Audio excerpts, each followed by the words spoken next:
Nuclear Revenge, release number 1. You want to hit a disabled person? Have fun with 30 plus years in jail. Obligatory. Found this subreddit because of the click, real quick. This happened in January, but the district attorney called me 2 days ago with the update. I'm a wheelchair user because of a fainting disorder, severe POTS for those wondering. I came home from work to see a car parked right under a no parking fire lane and on the sidewalk. It blocked the way into my apartment, and I had to leave the wheelchair in my car. I started taking photos of the car because this had been an issue with the owner for months. My landlord had told me to get photos of it and email them to him every time she did it after I mentioned it in passing. While taking a photo, the owner came out of her apartment to scream at me. I stayed calm and tried to walk into my apartment. She got in my face to continue screaming, and by reflex, I shoved her back. She then grabbed me by the throat and began to punch me. After a minute, my neighbors and roommate,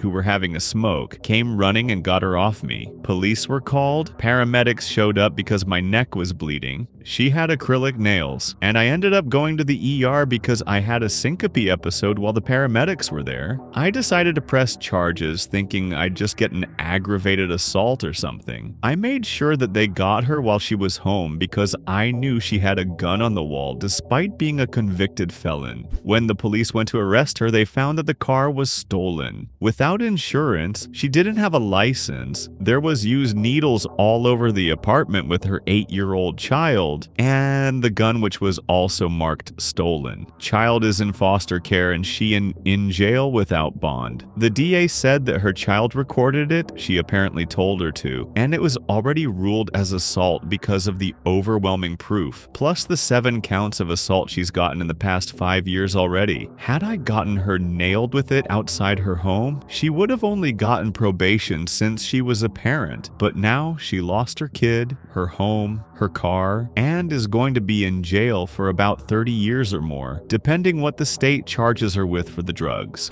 Make fun of my mental health. Good luck getting into college. I was 18 years old in my junior year of high school. I'm not going to get into it, but I ended up in the mental hospital for suicide. I had lost one of the only family members who accepted me for being gay. The only extracurricular I had was theater. The theater director treated me like the mom I never had until it came to shows, at which point everyone was told how worthless we were. Not to mention I had been bullied relentlessly, being gay and in Oklahoma of all places. I came back from the hospital medicated and ready to finish high school. Some background, I had spent my whole high school career trying to become the president of drama club. I was the only one to become inducted as a thespian as a freshman and was practically ready to be the next president. The votes came in and I lost. I would have been okay losing to my Ben, fake name, until I found out that they had been telling everyone that I was unstable and told people I went to the mental hospital for drug abuse. I have never abused drugs or done any drugs for that matter. What's worse, when I confronted my theater teacher about it, she told me everyone has a right to free speech, and then proceeded to tell me that maybe I shouldn't have even reached out for help since this would have prevented my loss of the presidential race. Not to mention I had police raid my car, my locker, and even my house. My parents thought I was on meth or something since police kept coming to my house. At the first police visit, they quite literally busted down our front door. I even got beat up in the parking lot of my work because a known druggie didn't believe that I didn't have anything on me. I almost got fired from my one source of income because of this ordeal, all because he made up this lie and everyone believed it and went talking. I was fuming and found out the top 10 colleges for this Ben and emailed them all the screenshots of what he had said about me. His plan was to go to mostly liberal arts colleges and had even received thousands in scholarship money. All of them rescinded their acceptance when they received the proof. Correspondence was very slow between me and the colleges. It took them forever to confirm that these screenshots weren't doctored in any way, but by the time it had been confirmed, most of the application deadlines had passed. He hasn't been able to get into college. I feel slightly bad as I found out his mom was a special ed teacher, and hearing this actually told Ben that when he turns 18, he will need to find a place to live on his own. He has nowhere to live and no future plans. Don't make fun of people's mental health or make up lies for the purpose of winning. I haven't talked to anyone in the theater group since. All of them considered me a druggie and I became a pariah. I feel a little remorse, but not enough. Revenge by my dad on the man who harassed his sister. I lost my dad 20 days ago. The hurt is fresh, not sure of the legality, but since dad is gone, I guess this story can't harm anyone anymore. My dad was my hero in more than one way. He was a wonderful storyteller, and there are so many stories about him. Here is one that is my personal favorite. My dad is the youngest of 9 siblings. He had 6 brothers and 2 sisters. He loved his siblings, and as the youngest sibling, he was loved and pampered. One thing that me and him share is our short temper. As a young man, my dad was known to be volatile. When he was 19, his second older sister, let's call her C, was married to a military man. He was mostly posted on the border. We are Indians. This meant my auntie C was living with her in-laws like many women in India still do. The problem was her older brother-in-law. Let's call him A for a whole. AI was a goon, an extortionist, an abuser, and yes, a rapist. He was scary. He was known for being physically imposing at 6'8", well-built, and was unbeatable in fights. No woman was safe when he was around. After my Aunt C got married to her husband, the nasty Bile, A set his sight on her. He began harassing her, forcing her to sleep with him. The family did nothing to protect her. This went on for weeks. She was tired of fighting and was totally shattered emotionally. One day she found the courage to talk about it to one of her older nephews, who was 18 at the time. He went home to my dad and broken down about how C was suffering and how her honor and life is at risk. This enraged my dad, but he realized that he wouldn't be able to take down the monster that A is all by himself. He gathered his friends, his older nephews, and together hatched a plan. Actually, they had no plan. The plan was to beat the crap out of A to send him a message. But they wouldn't be able to do this when he was sober, so they waited for the evening when he was usually drunk. My dad and his friends drank as well, for liquid courage. They then waited for him in the dark roads of their village, which still had sketchy electricity. Then they pounced on him as soon as they had the chance. It was 6 young, drunk fools against this one mountain of a guy. While drunk, he was still able to fight well. Also had a bunch of minions who, unknown to my dad, were right behind him. It became a free-for-all fight.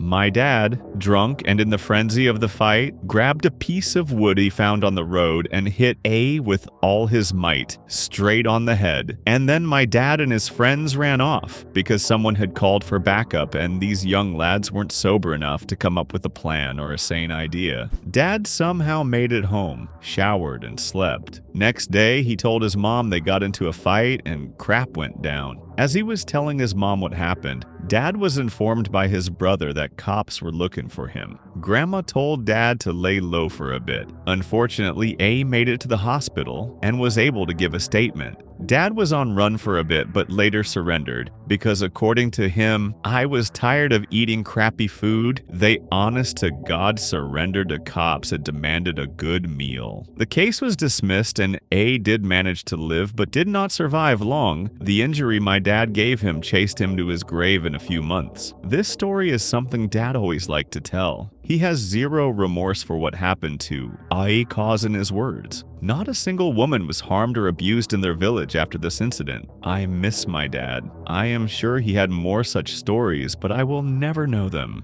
Being the worst boss ever does not pay off. Originally shared in Petty Revenge, but was told I should post here too. In the year 2003, the company I was working for closed down, so I sought out new employment. I was a machinist by trade, with a great reputation, so it took me less than a day to get a job. We will call the new place Spiral because of the specialized tools they made. Anyway, I started out as one of the operators. The place was owner-operated, meaning the owner was there daily. He had a floor supervisor that was actually pretty nice. After I had been there around a year, the owner and super had a falling out and the super left. For whatever reason, the owner, we shall call him Dick, told me I was in charge. A little backstory on Dick. He was in his 60s and had started the company out of his garage. He ended up buying a huge chunk of land and turned it into an industrial park, all while in his 20s. By now, he was one of the richest guys in the state. He was also the biggest at-hole I had ever met. He treated every employee like garbage, except for me and one other guy. If we dared to talk to each other during work hours, he would scream at us. My promotion kind of financially trapped me. Dick would have no problems talking to me though, and he was the braggy sort or rich guy while paying us the bare minimum. During our talks, I learned that he cooked his books. You see, the industrial park was owned by an entity that he created, while Spiral was owned by another. He would always make sure that the park entity charged Spiral enough in rent that it looked like the company was barely staying afloat. He also bragged that he had taken a bunch of industrial waste and buried it on his property at home because it cost so much less. He made my life hell over the next decade, always keeping my pay just high enough that I could not afford to leave, while treating me and my guys like crap. I ended up with a 95% turnover rate on employees. I am not exaggerating. We ended up having to go to temp agencies, and towards the end, even they refused to send me people. I had to do some careful wording, but my duties ended up swelling to the point where I convinced Dick to let me say I was the plant manager. This right here was huge. I have no degree from college, but I now had a title and the experience. I started to look for a job in earnest, and after 6 months, I found one for a lot more money. With benefits, yeah, Spiral had none. Now, over my time at Spiral, I had seen everyone that gave them notice be told to leave on the spot, and the company that hired me insisted I give them the 2-week notice. So I said I would,